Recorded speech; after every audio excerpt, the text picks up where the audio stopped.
Thank you so much to everyone here for joining our very last AI for SDG series panel on SDG 16 and 17, peace, justice, and strong institutions, as well as partnerships for the goals. Today's discussion this evening will focus on social systems and multilateral collaboration across different levels of government or even the private sector in general. We will be focusing on both sides of the coin here and how especially explore and dissect how technology affects the modern society, increasing disparity gaps as well, or on the flip side, helping disparity gaps close up and be better and create a more cohesive society. So without further ado, thank you all for joining. We will go ahead and get started with some speaker introductions with this incredible panel that we have here today with us. We have Anjali from Washington, D.C., working at Interfaith Power and Light, an incredible organization kind of very much at the intersection of diverse faith organizations and a social outlet for those that identify ourselves with different faiths and belief systems. Elaf here is a youth delegate for the World Bank and as well as an executive assistant for Ashoka Foundation. Bilal is a young AI leader for working with the ITU at the United Nations, as well as a global shaper for World Economic Forum. And last but not the least, Maya, thank you for being here with us as well. You've been at Blackstone and Deloitte and currently head of partnerships at Terra, based out of Belgium currently, but soon to be in Switzerland. We have a lot of very, very cool people joining across very absurd time zones. And if anything, my utmost gratitude for everyone for being here. Let's get started with some more with some detailed introductions. Anjali, you're right there on the side of my screen. The floor is yours. Please feel free to introduce yourself. We'd love to know a little more about the work you do. Thank you so much, Rakib. Yes, so my name's Anjali. I use she, her pronouns. I'm based here in the Washington, D.C. metropolitan area. I currently work with Interfaith Power and Light, the D.C., Maryland, and Northern Virginia chapter. We're a national network, and I work in the DMV with local faith communities of all traditions to respond to climate change. We do that through greening, education, and advocacy, and we focus on building electrification and moving away from fossil fuels. I also work as an environmental economist for Morgan State University's Pearl, which is the Patuxent Environmental and Aquatic Research Laboratory. And some of our advocacy right now, especially in the Northern Virginia region, is about exploring how the data centers that are there that are most concentrated there out of anywhere in the world are going to potentially impact the residential communities nearby through air pollution from the diesel exhaust and water consumption, as well as other things like noise pollution and light pollution. So I will pass it to Elaf. Thank you, Rakib, and thank you, Anjali. Hi, everyone. My name is Elaf, and I work for Ashoka. If you all don't know, Ashoka is a global organization, and we identify the world's leading social entrepreneurs. We have individuals with innovative solutions to social problems, and it was founded in 1980. Bill Drayton is our founder. He just won a Skoll Award in Oxford, UK. And Ashoka is the pioneering organization in the field of social entrepreneurship. We help identify social entrepreneurs. We currently have some in Indonesia I spoke to today, Brazil, Poland, all different types of people that do really incredible work around the world. And I also am a youth delegate with the World Bank. We get a problem and we have to find a solution. So they use the youth because they know that we have the power to make an impact. We have creative ideas and incredible solutions that can be implemented in today's world. And I'm also a student at American University. I'm getting my master's in international relations and business. So I think that's it for my intro, and I'll pass it on to Maya. Thank you.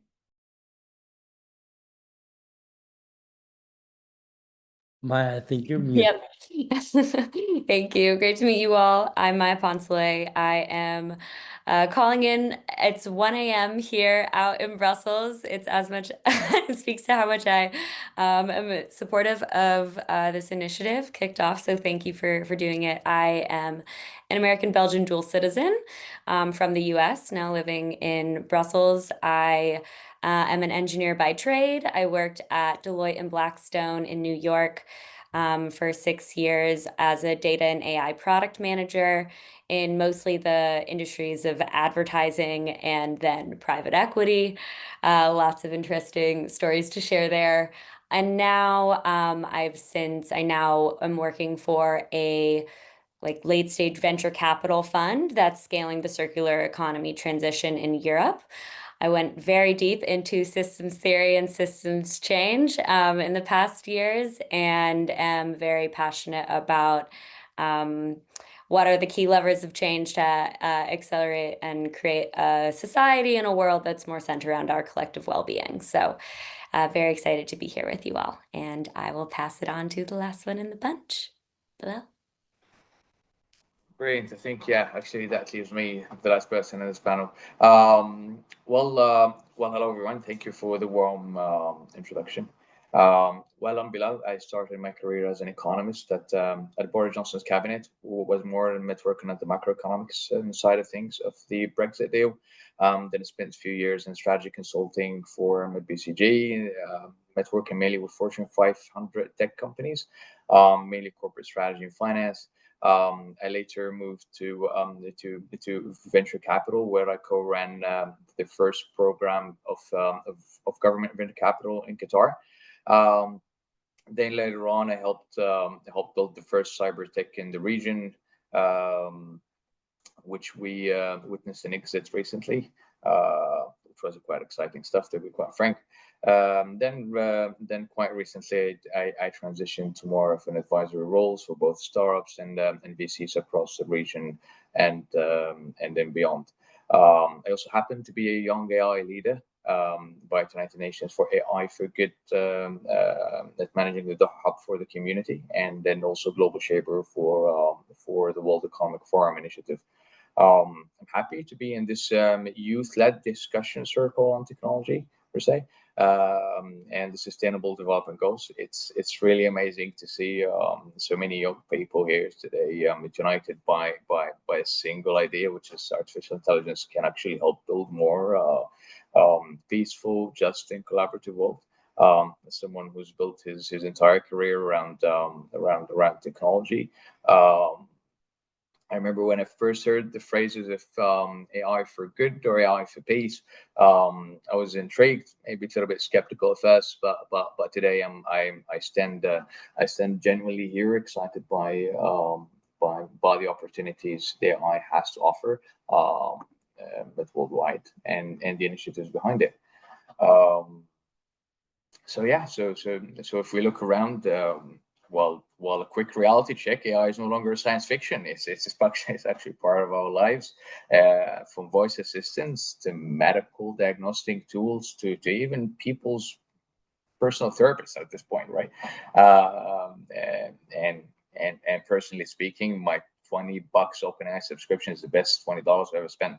So for me, it is a lifesaver as well. But jokes aside, if we look into things from a broader vision, the end itself looks into having the SDGs accelerated by 80% using AI alone, which is, if you ask me personally, it's kind of a bold figure to say, but it also holds an interesting message about the potential that actually it lies within, and everything actually it lies without it. And I guess what makes this discussion as well quite unique, which I appreciate the invite, Rakib. It's actually more than the world's half population is under 30 today, and we don't get to have a seat or saying on which kind of initiatives. So we are most connected, educated generation in history today. So we're not just consumers of technology of AI, but we are people who are making it, who are activating for it, who are trying as well to be on the side of policymakers. I think that's quite a long intro, but please, the floor is yours. Thank you so much, Bilal, and loved hearing the piece. And it gives us a great segue to start off our discussion today on kind of bringing in the different dimensions of us not just being consumers, but in a sense, without us even perhaps knowing, oftentimes are contributing to the very development of the products we use today. And I would love to kind of bring in, Maya, your perspective on this idea of product development and how people and our, I was going to say there, but our sort of data, in a sense, just not to make it the most cliche discussion, but not only just data, but our insights that are being taken into account at such at an industrial level. How do you see this playing out in the future? How do you see AI kind of taking advantage of it in a negative way or being able to leverage it for global good? Thanks, Rakib. Big questions. I mean, AI is not neutral, right? It is biased. It's influenced by both the data that it is trained on, and it's influenced by the person who designs it. And so depending on the design and creation and development of the algorithms and the applications that it is used for, it is at the mercy of the system that it is being introduced into. And so I think that just like, any optimization problem, and there's a lot of optimization behind any algorithm, over time, you're going to get a lot moving in that direction. So if you're building it out, if you're building out different products and applications without taking into account diverse perspectives and without taking into account different KPIs and different ethical repercussions, and you'll get the outcomes of that, which will be both good and bad.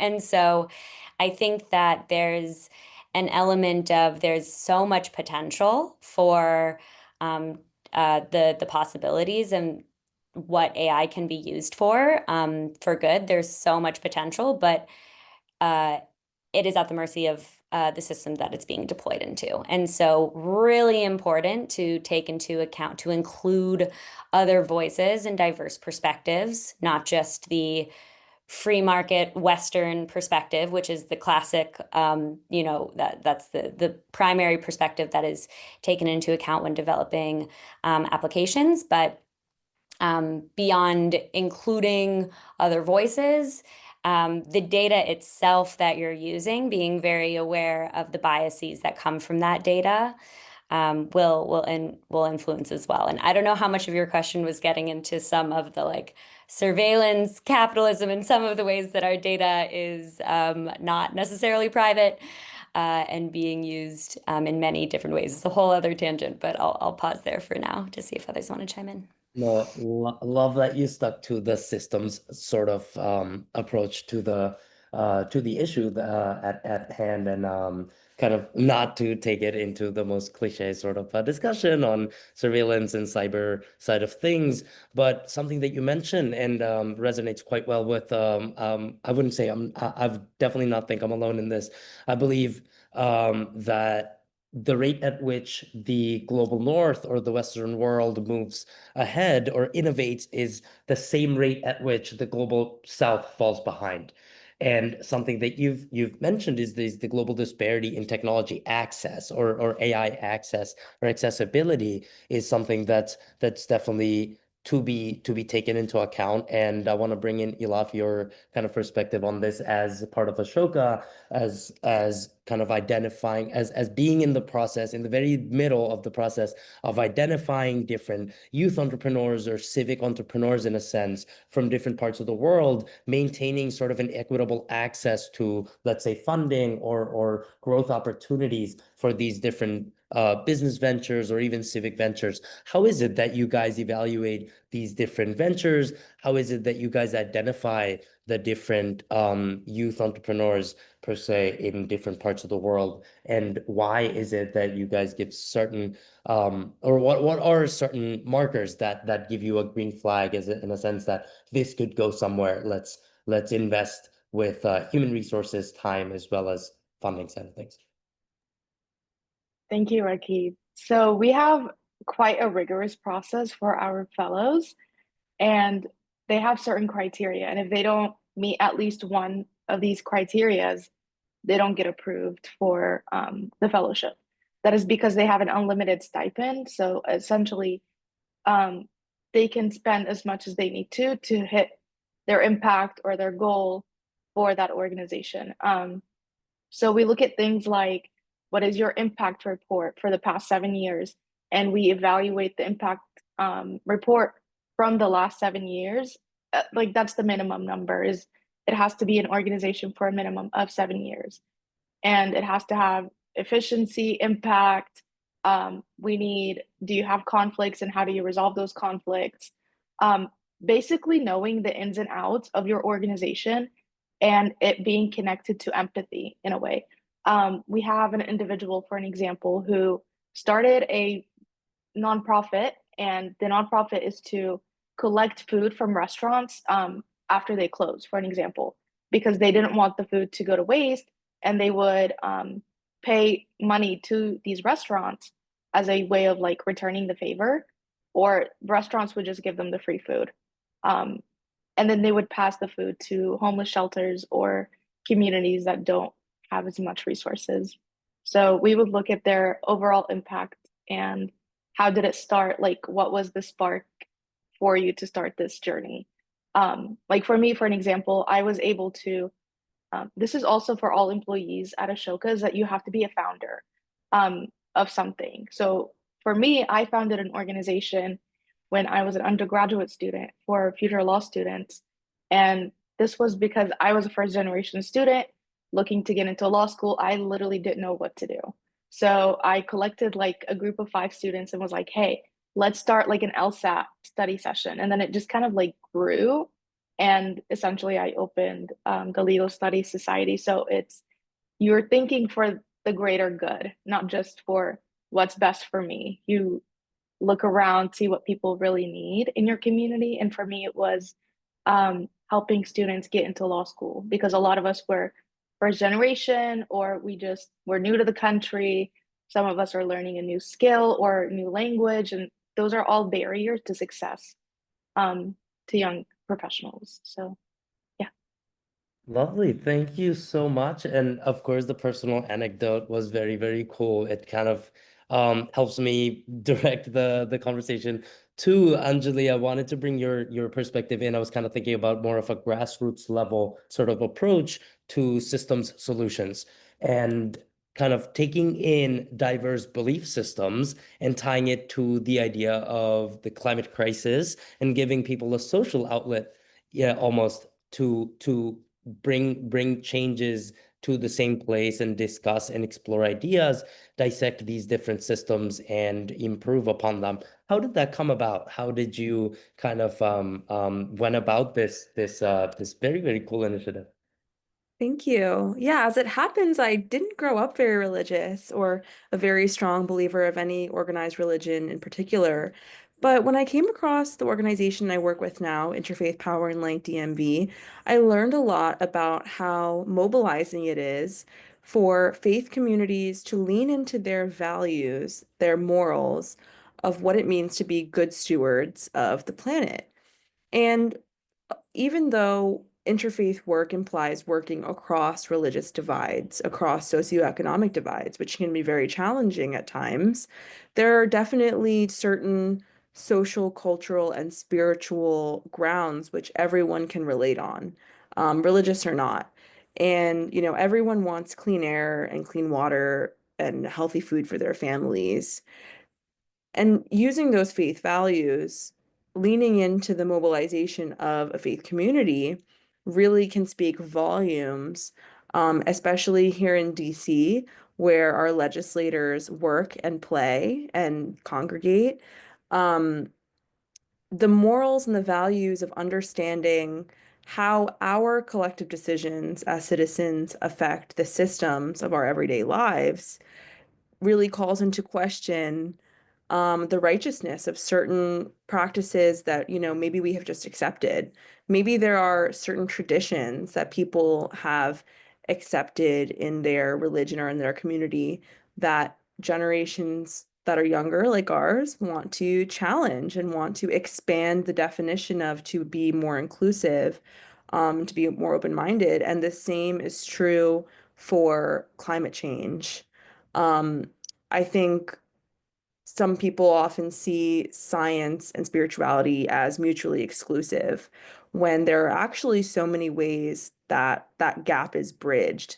When people bring their values and their morals of what they know to be right for, collective society into work that often otherwise rewards individualism, capitalism, there's some really powerful outcomes. So, like, for example, some of the work that we do focuses on applying incentives from the Inflation Reduction Act towards greening initiatives, like bringing houses of worship solar panels. And one might think, okay, well, it's great because they're saving money on their energy bills and they're making money from the credits that they, get when they sell energy back to the grid. But it's actually deeper than that. When there's a power purchase agreement, then they're producing excess electricity, and another resident or a neighbor in the same area, if they have a power outage and need some, then they can actually borrow energy from that congregation's panels. And trying to replicate those solutions to communities outside of a congregation by using the house of worship as a model for greening is really part of the education that we do, and part of the advocacy and showing how solutions every day are not abstract, they're not intangible, but they can be made accessible through political will and through powerful organizing. So even some of the grassroots organizing we do includes using NO2 monitors and going into people's homes with the gas stove and testing how much pollution is indoors that they're breathing in their kitchen every time they cook. And it's a very highly politicized issue. So all we try to do is bring some data to the picture because it's something that we cannot see, smell, taste, or feel when gas is burning indoors. But knowing the data in front of us really helps us to think like, oh wow, like why do I have a gas stove still? And like, why is it the most normalized thing? Why is it something that we think we can't change about future construction? So it's just kind of starting to shift people's cultural mindsets based on things that we're doing every day in a very localized way that is not very abstract, but it's very easy to see right in front of us. Absolutely. And super cool. Just two things that kind of I really want to reiterate and highlight before I bring in, I feel like Bilal, your perspective from kind of working with the ITU, operating the Doha hub as a young AI leader. It's very, very relevant to where you did mention empowering individuals kind of in the climate space by using belief systems as a channel to do so. That's very, very cool. Kind of bringing into very traditionally incompatible systems to the same place and using one for the good of the other. That's very, very innovative. And thank you for sharing kind of the very grassroots level stories on how you guys go about doing it, as well as another thing, just a very quick side note was how important data, just looking at data is in front of us, and how it influences the way we look at things that should be just common sense. In like you said, sure, it is in a sense a very common sense or a given that yeah, it's polluting to be cooking in certain conditions and breathing the same air, etc. But however, we take very few measures to kind of combat that, even though we are fully aware of the damage that it's causing to us, both us and those around us. But having the data in front of us is just a mental sort of the way our mental system works, allows us to take measures and actually take that mental model into action. Just a funny anecdote was I saw this one, I believe it was just like an Instagram post or so. It said scientists now claim vaping is officially actually bad for you. It's not just common sense. You need to have just the bare minimum sense, regardless of whoever your personal choices are. But the fact that we needed a scientific research to tell us that it's actually bad for us, is something that kind of reflects what you just said, the importance of having that scientific data in front of us, to just attest to things that we already know at the back of our minds, to bring it to the forefront and then to action. Without going any longer, Bilal, I'd love for your kind of perspective on tying back with what Anjali as well as Elaf kind of mentioned on empowering individuals at a grassroots level. How does the Doha Hub does it, and how do you, as a young AI leader, empower those around you, especially in the MENA region?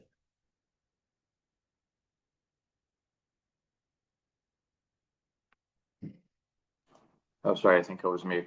Well, it's a kind of a complex discussion to have for so many reasons, because AI impacts people, impacts governments, impacts individuals, groups, and at totally different levels.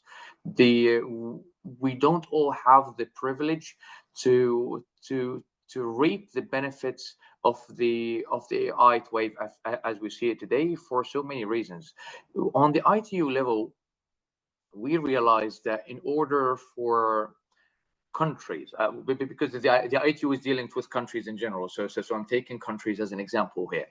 If the ITU looks at it from a perspective where if the countries who suffer the most injustice or failing institutions or bad governance, how would they be able to reap some of the benefits of AI? But they realize that AI is not cheap to deploy.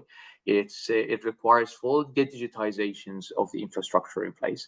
It requires digitization for the entire telecom operations. So it requires even further capital expenditure from these countries to be able for them to be in the same power foot. So what we realized, or what we noticed, is that gap, instead of being bridged, it's widening.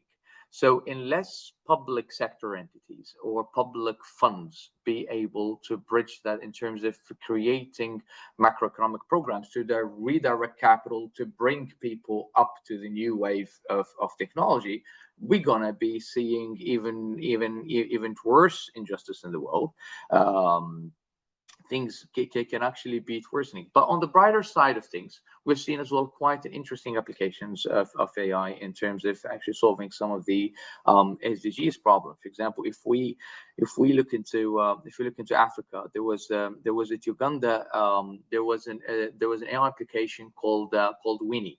So the Winnie is a platform operated by the lawyers in Uganda, trying to bring a single lawyer for every 20,000 people in some part of the country, because it's heavily underserved country and people don't even know what's their rights or liabilities in the country. So it's like they're trying to get a haircut from one barber in a full stadium. So imagine the kind of service that's being offered in the country already. So there was a social enterprise called, if I recall it correctly, called Barefoot Law. So they launched a chatbot which is fully trained and subsidized by UN as well, that answers questions both in the native language and in English as well. And within a month's time, over 800,000 people was able to get legal consultations. They were able to get their voices heard, because when we look into legalities, people may think actually it is not a pressing challenge to address, but in reality, simple things can actually stop a life cycle for a lot of these people. So it is those thousand people might actually been otherwise completely unheard. We've seen completely different applications as well going forward. If we look into corruption as well, we took several cases where government tried to approach the ITU, tried to see how they can help them in trying to solve the corruption as a problem, and they realized that the kind of corruption that actually hides in government contracts or in tax filing. And we saw the governments trying to deploy large AI systems, trying to detect certain anomalies, like small companies getting a huge public tenders can be flagged as a certain potential fraud or potential corruption, rather than actually hiring expensive auditors, which for countries they can't hire. So in a nutshell, it's really good to talk about the applications of AI, but can we really have the benefit being affordable to people around the world that they can actually tap into it? In Qatar, we're luckily being able to afford it. We're luckily being able to improve government services. We're lucky to be able to increase transparency, to increase medical sector for so many reasons. We are a small country. We do have resources to do so. But if we look into comparable countries in other side of the world, the situation is not the same. So we are working closely across the other hubs in the world as well to try to find a way or a mechanism or a framework for that to happen one way or another. Was actually, I think it's the core of the 17th SDG. I think the UNICEF pulled a small miracle a few years back. Well, they had more than 193 countries worldwide to sign on ethical AI framework. But 2 years down the line, we have 75 countries now worldwide. They're using social listening for in mass surveillance worldwide. So it's a growing thing. We're still learning how to deal with it, both on the individual level, on the group level, on the public sector level. It's a multi-layered approach, I'm afraid. I hope that answers your question. No, it definitely does. And on that note, I'd love to open up the rest of the floor to the audience for some questions. We're more than all questions. Please feel free to raise your hand. You're more than welcome to unmute yourself. Please let me know. And while we wait for a few of them to come about, I'd love to touch on some of the topics that or some of the dynamics that we've added to this discussion, on starting with economy to accessibility, youth empowerment to sort of global north versus the global south, which is a very classic sort of discussion when it kind of comes, or debate in a sense, when it comes to the topic of AI and technology accessibility. I see we have a question from Brooke. Yeah, feel free to introduce yourself, and the floor is yours. Hi, thank you, Rakib. Can everyone hear me? Okay, great. So my name is Brooke. I'm on the drafting committee for the unit AI for SDGs. I wanted to just kind of bring up a conversation kind of with my Poncelet. Maybe Bilal, you can also chime in because coming from an economic background. But the idea of I just wanted to bring up the fact of technology for good when it comes to like maybe green technology and technologies that we see in the past, for like mobile banking and solar tech. These are like really great, piece of technologies that have helped, communities, and they do somewhat brand as, such a great thing, but which they do, but at the same time, it's sometimes somewhat like, it somewhat monopolizes certain sectors, with that technology. And it also happens to, somewhat be for profit, and that profit's not always kind of reinvested into the communities. So I'm kind of wondering, like, what is your perspectives when it comes to, making sure that there's actual partnerships and not monopolizations, of this, technology in the future, specifically with AI. We've seen it with things like mobile banking and solar tech, and these things they're great things, but they also seem to somewhat dominate certain areas and sectors, with their technology and, be for profit, not exactly a public good, in a sense of their business model, but it is a public good in the sense of the product, there's that distinction. Thanks, Brooke. Great to see you. I think that it AI and these and technologies as they come are all tools, and they all are um, of fitting into the existing economic systems. The things that you highlight showcase some of the big flaws that we are seeing come out in our global economic systems and in optimizing around profit and specifically short-term profit. And that is how business functions day to day. And in that optimization, if you are building out tools, if you're building out products, like literally the KPIs that you're tracking have to be connected directly to your top line or bottom line. And as a product manager, like you are targeting towards those metrics and so that they tie back to the balance sheet so that you're able to create a business case for it. As long as we systemically don't have direct ties of profit to metrics that capture our well-being, like the social impact or the environmental impact of these different things, you're going to have issues with that optimization problem. And so I think more than anything, we have to start questioning the status quo in general across the board. I think that the younger generations are starting to do that in general. But we are functioning in a world where you can't have infinite growth on a finite planet. That's by definition not sustainable. And so we need to get creative in how we start to change. And we're experiencing the limits across the board in every aspect of society, right? And so I think, no one has space in their life right now. People like housing has never been more expensive. It's never been more difficult to get into school. Like the mental health crisis is insane. There's like 40% of the global world feels lonely. We're reaching tipping points with biodiversity crisis and climate crisis. Like all of these crises are interconnected, right? It's all from how we largely like it's directly tied to our financial and economic models, which are also directly tied to very specific values and culture is largely dominated like free market Western. I could go into many different things there, but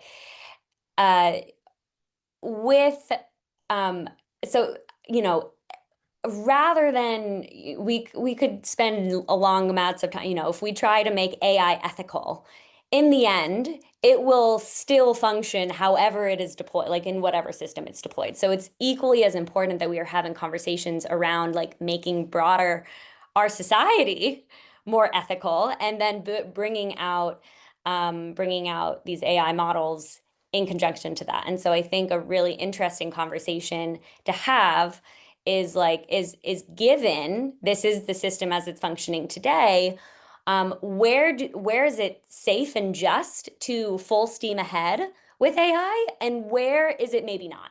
And where would we collectively benefit long term from putting on the brakes and slowing down a little bit, and can go into that whole bit. But it's a good question. Yeah, thank you for that. Yeah, I think it is really important, that there is change, in how people approach these certain technologies and how they're implemented. I don't know. I was kind of wondering, like, is it just adding that diverse perspective, that outside perspective, that, perspectives that aren't always added? Is there like another way to include people, in the product, and I think you're definitely right when it comes to, you know, having someone come in and just say, hey, like, this is how the implications are in like in the society, and this is how, you know, it would be ethical for these groups of people with considering this background of information. I think you know, a conversation that I've might have, you know, we might have had, you know, before was you know, kind of including the people who it's for to create with you. And I think that was such a profound you know, you know, point, which I think, you know, which I kind of wanted to bring up, you know, and maybe that you could expand on, or but I don't want to take up too much time. Bilal, I see your mic unmute. Would love for you to add a little bit if you had anything. Absolutely. Well, thank you, Maya, for that. Actually, so Maya took a lot from what I had to say, and thank you for that. So if I will add on top of what she pointed out, if you look, to tackle that particular problem, I'm going to have to wear several hats. So if I were to wear the hat of a venture capitalist, I will tell you that the problem with AI is not being democratized is because the capital itself is not democratized. So the all of the capital machine is still fueling the same technology machines, which creates the same loop that we see today in terms of technology adoptions per se. If I am to take that hat off and look into from a macroeconomist standpoint of view, I'll tell you that there were several initiatives to try to prevent this from happening when the technology started coming out. So if we look into today, there's something called the Global Partnership on Artificial Intelligence, or what's commonly known as the GPAI. It's one of the most promising initiatives today that we have. It's made out of 44 countries, covering about 6 continents. Well, at least it's not just the usual tech giants that we see, right? And for 2025, we do have Serbia as the country that's chairing this particular initiatives. It's a good signal, at least for me, that leadership is moving away from the classic narrative that we see it today. And the initiative brings together both policymakers, scientists, civil society activists, and so on and so forth. So the framework is still yet to be happening. There's another, I think, a promising project. I don't know if you heard of something called the Bloom Project. So the Bloom project is a large language model. It's being developed by more than 1,200 scientists around the world, from 70 different countries, and I think as well they're backed by more than 250 institutions worldwide. Their aim is trying to democratize AI or give fair access to AI before the technology gets somehow monopolized. But one way or another, we are going to witness monopolization down the way, because the data is being owned by the tech giants. So they inherited the industry. AI is an inherited industry. It's a parallel industry to the data and the Web 2 and the Web 3 that we have been seeing. We cannot separate those from the technology waves we have been seeing. It's a natural evolvement, or call it the natural selection of the dot-com bubble that we saw moving forward. It is notable to say that initiatives does exist, but would we still see maximizing shareholders' profit to be the top priority on our shareholders' agenda or not? I think that's a question is yet to be answered down the line. But I do have hope in the new models of the microeconomics companies, because now we're seeing more companies are changing the way they operate, they're changing the model. And the reason why is that they're being fueled more of millennials and Gen Zs, because they're more conscious, they're more understanding how things goes. The older mentality that baby boomers inherited to us, that yes, maximize share of the profits, gets the better dollar that we can get out of it, and squeeze it. But the narrative is slowly changing. To the best, I'm hoping. But yeah, I hope it actually answers your question, at least one way or another. Thank you. Yeah.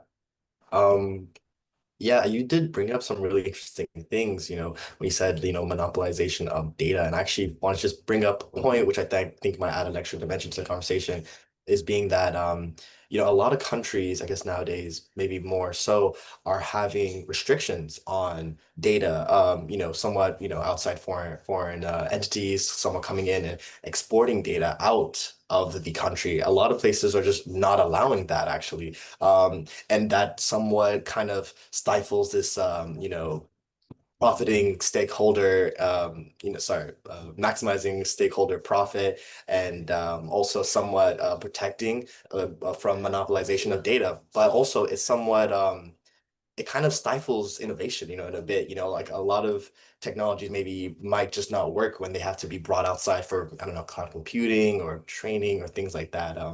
So there is that aspect, but it also brings like another line of somewhat problems, in innovation. So yeah, I just wanted to bring that No, up. absolutely. No, absolutely the case. If I was just add it, another minute, um, during COVID-19, we saw everyone in the world is trying to race to create vaccines to bring it.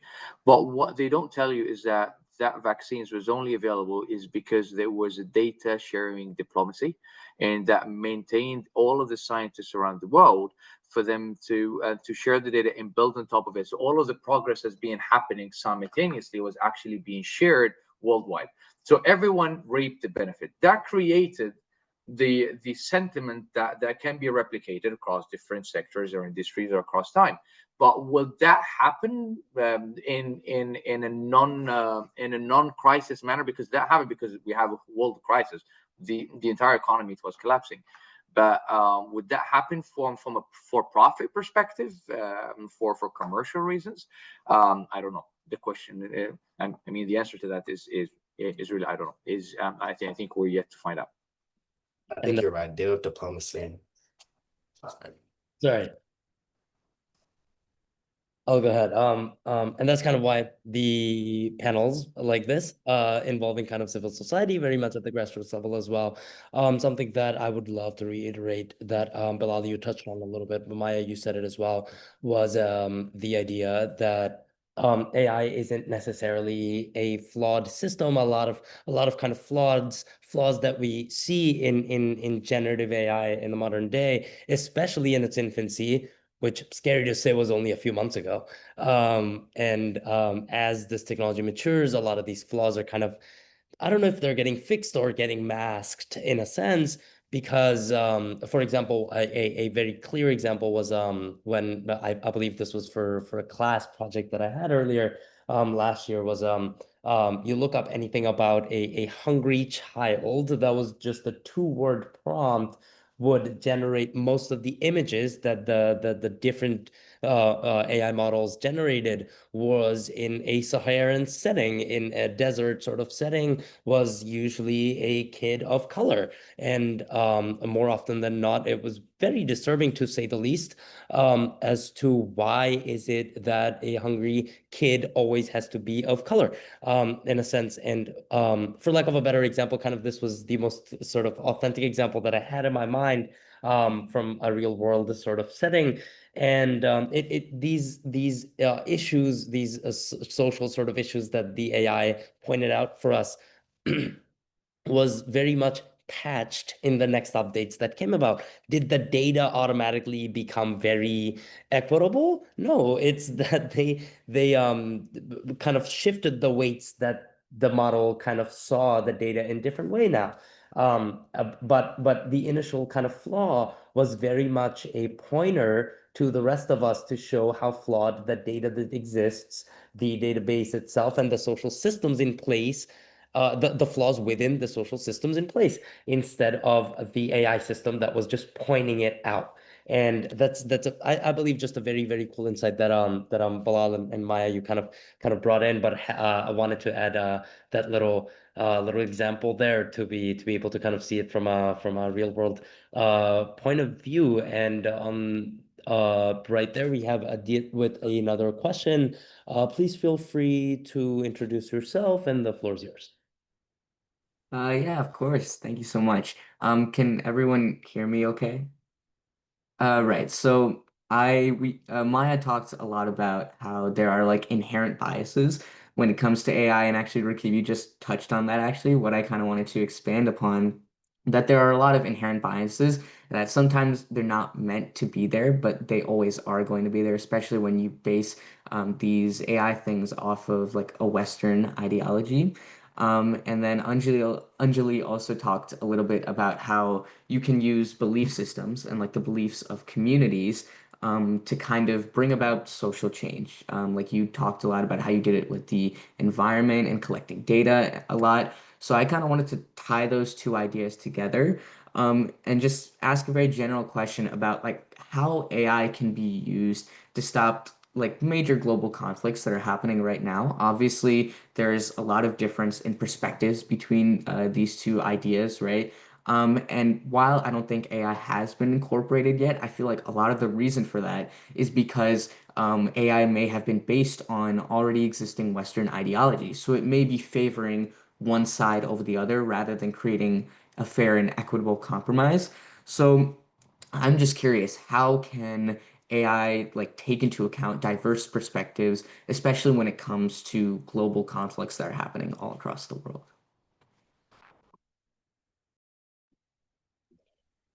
I would start by saying it depends on the conflict at hand, partially because depending on what it is, like AI may or may not be a beneficial and useful tool in that scenario. So I think it would be helpful to hone in on specific factors. Um, I'll keep thinking, but that is the first thing. Yeah, like Maya said, with economics, there are so many different routes we can take in this conversation. It is a very general question. I just want to give the disclaimer that I do pay the $20 a month for an OpenAI subscription, so I am a user of, AI. Um, but it's important to ask, like, first, where does AI come from, and what does that impose on the environment and on people? Because taking into account diverse perspectives is really important in the conversation of how AI is deployed, but how AI is originated, I think has a big impact that is still very unspoken. I think there's only just now starting to be more widespread awareness gained on some of the environmental costs and some of the oligopoly around the tech and how, the investment that goes into AI is not necessarily equitably redistributed. So thinking from a climate equity lens on both the back end and the front end of the question, I think is really important. But the whole point of why we're using this conversation, I mean, we know AI is not going anywhere. It's here to stay. How can we use it for good? So AI has been leveraged in a lot of different ways by environmental economists like myself and others that are ecologists, meteorologists. So there are a lot of climate monitoring and predicting tools that AI uses to track different environmental changes, such as monitoring deforestation. Um, Enhancing weather forecasting, and predicting future climate scenarios with greater accuracy, which can aid us in how we're going to plan now. There's so much urgency, doom and gloom around, climate change that makes a lot of people feel like, okay, there's no point. Let's just give up and let's just keep going as we've been going because we're all going to die anyway. But we know better. Us young people in this youth affinity group know better, and we can use AI for good to actually leverage it to optimize renewable energy, knowing that even in a finite resourced planet with infinite needs, we have unlimited sun and unlimited wind, and we can use AI to improve energy efficiency. We can track and reduce emissions. So I think one of the issues right now on the back end with data centers is the origination, land acquisition, and resource usage of like land and water and diesel. Um, are shrouded in secrecy. Even elected officials whose job it is to protect local municipalities and residents and people's resources when it comes to energy and water and the basic essentials of life are, signing NDAs and taking money from tech leaders. And it's really hard sometimes to track all that. And it would be really cool if we could turn AI on its head and be able to use it to uncover some of those issues and really improve transparency and make sure that in all future data centers that are inevitably going to open, they are not only in Black and Brown communities, they are not only in low-income communities, and they're not only taking away resources from the people that have already historically shouldered most of the burden of environmental pollution. So I think if we can train AI to really address climate inequity in its own sourcing and development, that's a good first step. But it does take a lot. And if I can piggy on that, do we have a hard stop in a minute No, or we have a should I couple just minutes. No worries. okay. Just to continue, I completely agree with all of that, and to bring it to again to some tangential examples of like when should we be accelerating AI versus when we shouldn't be? And I think when, AI is serving life-centric transformations, around either regenerating ecosystems with different like precision agriculture or anything around democratizing access, whether that's around different types of education and access to resources, or making, different like medical care or therapy, et cetera, more accessible, or elder support tools, et cetera. Like all of these ways are very centered around life, and those are amazing use cases. I think another big area is when, if like going to the question around crisis, like if a system is already failing, if a public system is broken and there's corruption and other things, AI, when deployed responsibly amongst parties, can rapidly improve transparency and efficiency and equity, as you were talking about. So, and then I think a third good area for acceleration is around enabling marginalized communities. So if you have, youth leaders or indigenous communities or grassroots that are coming about in a very co-creative manner, which, we started talking about the importance of co-creating both with different stakeholders, the end users, the planet, then you can also like leapfrog oppressive gatekeepers or potentially. So those are a couple of great areas where yes, AI can really be helping us right now. And I think that and as we're talking about these SDGs, certain areas where we need to be cautious, anytime there's mass automation and we're implementing mass automation without sufficient social infrastructure, and we aren't taking a social element of reskilling and upskilling, that can you'll lead to mass unemployment. That can really destabilize entire economies. So even if you're like, oh, this AI is better for the bottom line, and for the business, will be performing better. Well, if then you like start a bunch of strikes and a bunch of, now workers are really angry and they fight back and get violent, like that doesn't help you in the long run. And so making sure that you aren't, we have to be very careful around job displacement. And there are certain situations where it makes sense. And I would encourage like EU policy and other policy people to be thinking about important areas to be putting on restrictions and really enforcing upskilling and making sure there's a social component to the transition. That's probably the thing I'm most scared of all the things, is around that. So that's an area of caution. And I think similarly, if the use case is extractive, if it's like, around advertising, if it isn't around a life-centered component, if it's really just around profit, like odds are you're going to get some good and some bad coming from that. And if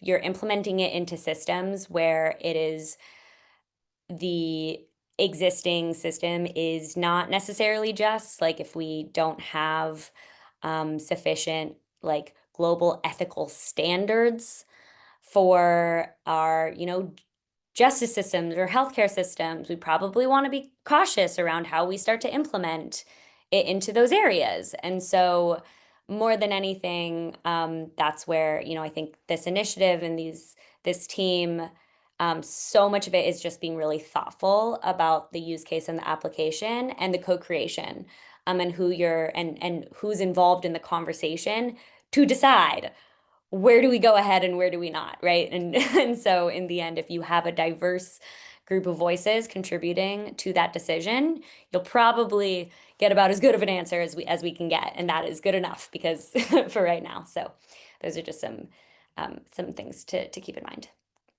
Diverse data sets and kind of the idea of AI preparing us for an AI-driven future social system is essentially kind of the central sort of dogma of this discussion that, Maya, thank you for kind of reiterating all the way in the end. I wish we could continue to do so. This was music to my ears, and it was actually incredible. Thank you so much for our amazing panelists for being here this evening, early morning. I know Brooke is here logging in from Japan.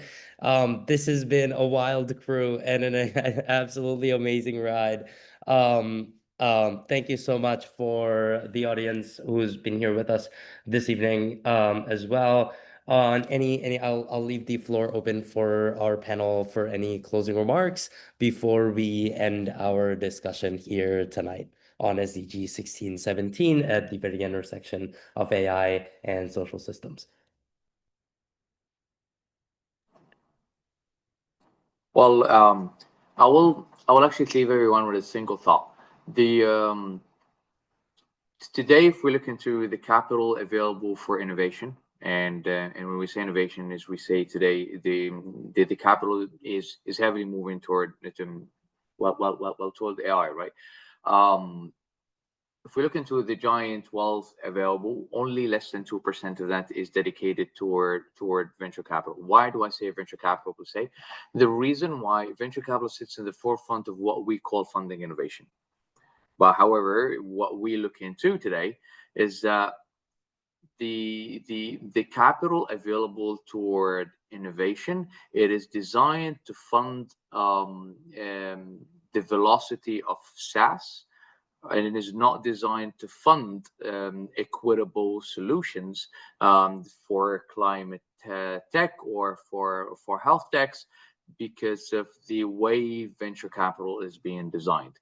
So what happens is that what matters leaves to be heavily unfunded, which can die for all of those reasons. So one way or another, I think we as an international community, we don't suffer scarcity of capital. We suffer a mindset of how we redirect that capital to where it really matters, away from the short sight of profitability. And I think, Maya, you can actually add into that, since you two work in the same more of a field. But it is we need to reimagine how we look into creating our own innovations moving forward. And thank you. Thank you, Bilal. Any closing remarks from the rest of our panels? Would happily welcome any before we close out our session this evening.